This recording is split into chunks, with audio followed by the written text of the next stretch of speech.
Hi, my name is Laura Austin, and I want to read to you today a short story from one of my books. The story of this is Smileys Revenge, and it is included in the collection of Umberdemonium and other short stories. Smiley is a unicorn, but he is not your typical unicorn, so I'm going to read this to you. Sometimes you just can't catch a break. My name is Smiley. Yes, Smiley. I'm a humpback unicorn with no real reason to smile, yet that is my name. My friends call me Smy, and my enemies call me the one-horned camel. Well, they do until I run my one horn where they least expect or want it. My body is the pure white of most unicorns, and my mane and tail are a beautiful cream. My one true flaw is my back. I don't know why it has a huge hump. I wasn't born with it, and no one in my family has ever heard of or seen one. It's not a pretty sight, and it causes me terrible back pain. I am the only unicorn in the world that begrudges giving rise to troll pups or the occasional fairy with wing fatigue. Today, however, my luck is even worse than usual. I woke up precisely at daybreak as soon as I felt the sun awaken the long grasses and tall trees of my home. I don't need a roof over my head in most weather, so I just sleep in the glade near my favorite stream.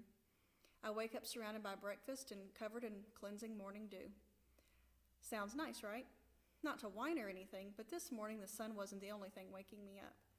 Before I even opened my eyes, I could hear the low-pitched wails. The trolls were being chased again, probably by the tiny non-human witches that are such a curse to their human counterparts. One of them sped past my sleeping cot, creating havoc as she went. The flowers I so loved to admire wilted and died in her wake. The grass curled as though scorched. The trees screamed in agony as their bark peeled. They would recover, but I would be hearing about this from them for some time to come. The miniature witches are purple, as most are, and they have long, flaming hair. Not flaming red, mind you, flaming as in made of fire.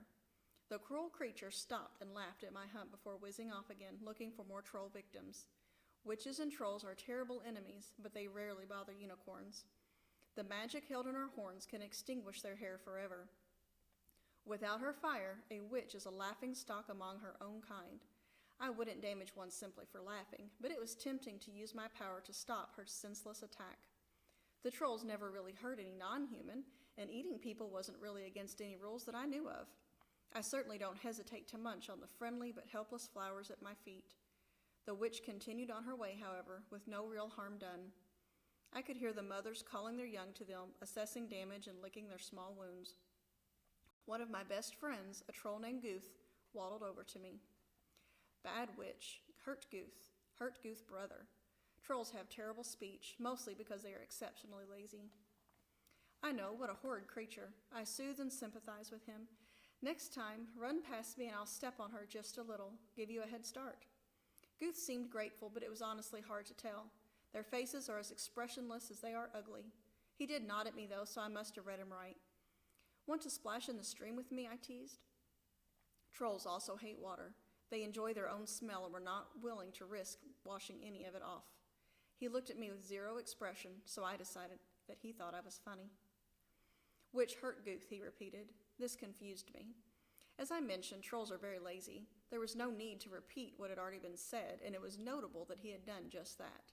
I turned to look at him, waiting to see what he would say next. Which hurts me, he said. No, Gooth, the witch didn't hurt me. She wouldn't attack a unicorn and risk having her hair put out. Gooth shook his head. The movement showed his agitation and astounded me. Trolls do not move any part of their body unless it involves eating, walking to where they absolutely must go, or running from danger, such as witches intent on deviling them. Before I recovered from my shock at his energetic for a troll behavior, he continued, Which hurt baby Smy? Which hurt Smy mother? Oops, I just made a mistake. Sorry, guys. Which hurt baby Smy? Which mad at Smy mother? Smy mother hurt which? Which hurt Smy? This was the troll equivalent to a 2-hour speech from any other creature, even a fairy, and they talk a lot. Still, his words made a choppy kind of sense, and I felt weak in all 4 knees as the meaning sunk in. You mean that my mother injured a witch and she retaliated by hurting me? Did she give me this hump on my back, Gooth? I had never felt rage before. Unicorns are perpetually happy creatures, and although I have more issues than most of my kind, I am still a unicorn at heart. My mother had lied to me. My father had lied to me. I felt betrayed on such a deep level that I really didn't know what to do with myself. Should I confront them? Should I confront the witches first? As my legs began to move, I heard Guth beg me, saying, "Stay." But I couldn't. I ran as hard as I could go, straight to my mother's little valley.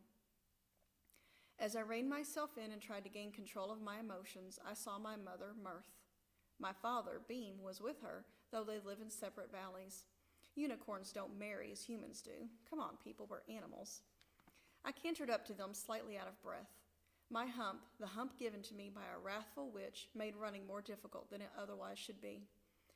They eyed me warily. As I said, unicorns are happy all the frigging time, so any anger on my face would be a big deal. "Greetings, Smiley," they said in unison. "Mother, father, I greet you." I had to say that. It was law that all unicorns are to be formally greeted with respect before anything else could be discussed. The punishment for neglecting to do so involved being the injured party's servant for a time. It taught respect and humility, I guess. But this was done, and for now for the other more important topics. Did a filthy little witch give me my hump? I said this as calmly as I could manage under the circumstances, which turned out to be a semi-hysterical scream. They looked at one another and nodded. That was it. They nodded. An explanation is needed.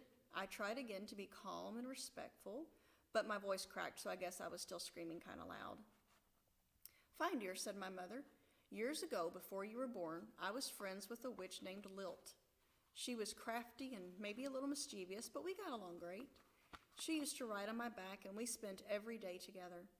One day, her parents decided that she should serve in a delegation of witches, and she had to leave. She got angry and tried to refuse.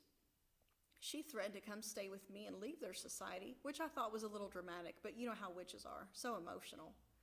Her mother and father captured her and were dragging her away. I tried to stay out of it, but she was crying so much that I felt it was wrong of them to treat her that way. When I intervened, my horn touched her mother's hair. I gasped at this because I knew what that meant. When her hair went out, everyone just froze. Lilt looked at her mother and then at me with such hatred that I knew that I'd lost her forever and made an enemy at that. Lilt and her parents attacked me, intent on killing me, but the trolls heard the sound of the fight and came to help. That's why trolls and witches hate each other now. They left, but they came back for their vengeance when they'd heard I'd had you. Her mother was able to cast a spell, deforming you when you were just weeks old. She said that I had ruined her, and now my child was ruined. I never told you because I wanted the hate and blame to die. I was afraid that if you knew the secret, you would try to get back at them. It's bad enough that the trolls know and deal with the repercussions. I wanted to spare you." I took a few minutes to absorb this. My whole life, I'd been allowed to believe I was flawed somehow. I wasn't perfect like every other unicorn known to exist. I was the one imperfect, humped, deformed, ugly unicorn, and with back pain. If Guth hadn't gone against what he'd obviously been told to do and let the secret out, I would still be walking around blithely ignorant of my own past, my own history. I was purposefully kept ignorant to spare the stinking, nasty, evil little witches that did this to me, and I could have stepped on one today had I known, but I didn't, and so I hadn't. I had some fires to put out. My parents called me back as I ran away, but I didn't heed them, and they let me go, oblivious to what I was about to do. Good. Let them be ignorant for a change. I galloped several miles, ignoring the pain in my hump, to the closest witch village. There were several milling around on the dirt road. I barely even slowed as I tilted my horn down and to the right, touching 3 witches before they knew my purpose. As my victims began screaming, others poured out of homes and shops. With only the barest effort, I had gotten them as well. Witch after witch felt my wrath, losing their precious flaming hair to my vengeance. I finally slowed and pivoted, intent on going back for any I had missed. I had expected more resistance, more of a fight. I had gotten them by surprise, though, and once their fire is lost to them, their spirit takes a while to recover. They would recover, however, and bring the fight back to my own kind. We would be ready. As I looked around me and witnessed the despair and pain I had caused, I knew deep down that my parents had been right to fear my reaction. These pathetic creatures would rally, and there would be war. Maybe the unicorns would win, and maybe they would be destroyed. But one thing was certain, I had had my revenge upon them. So, I really enjoy writing and reading. Not that great reading out loud sometimes. I tend to trip up on my words, so sorry about the little mistakes here and there. But if you like this story, please check out Undemonium. It's got, I want to say 7 or 8 short stories in it, and none are like the rest. You know, they're all very individual, unique. You're not going to be reading the same story over and over and over. It's been getting good reviews, and I do think people like it, so check it out. Thank you.